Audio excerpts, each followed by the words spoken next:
থাকলেই বলতো জঙ্গি, কথা কোন ঠিক কি না? তরবারি লাগে না, তরবারি ছাড়াই জঙ্গি বানায় দিত। কথা বলেন না কেন আপনারা?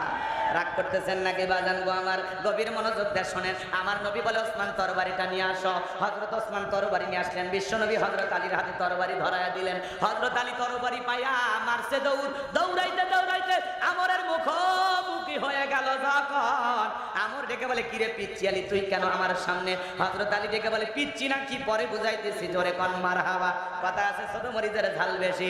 হযরত আলী তখন তরবারিটা দিয়ে দাগ টানতেছেন। দাগ টানা পর্যন্ত কথা বলে না, মাঠে নামার আগে একটা সীমানা দেওয়া দরকার আছে না নাই? হযরত আলী একটা সীমানা দিতেছেন, দাগ টানতেছেন, আর একটা দোয়া পড়তেছেন। এই দোয়া করে বাড়ির চতুর্দিকে যদি ফু দিতে পারেন, পানি ছিটায় দিতে পারেন, আপনার বাড়ি বড় বড় দুর্ঘটনার হাত থেকে আল্লাহ হেফাজত করবেন। আল্লাহু আকবার বলেন। হযরত আলী এইবার দোয়াটা পড়তেছেন। কি সেই দোয়া বলবো? একটু অপেক্ষা করেন বাজান। হযরত আলী তখন দোয়া পড়তেছে আর দাগটা টানতেছে। দাগটা টানার পরে তরবারটা উঁচু করে দেখে বলতেছে, এই কাফেরের বেটা, তোর যদি সাহস থাকে খালি দাগটা পার হয়া নবীজির কাল্লা নিতে যা। এ আয় আয়, খেলা হবে, আয়। আল্লাহু আকবার বলেন।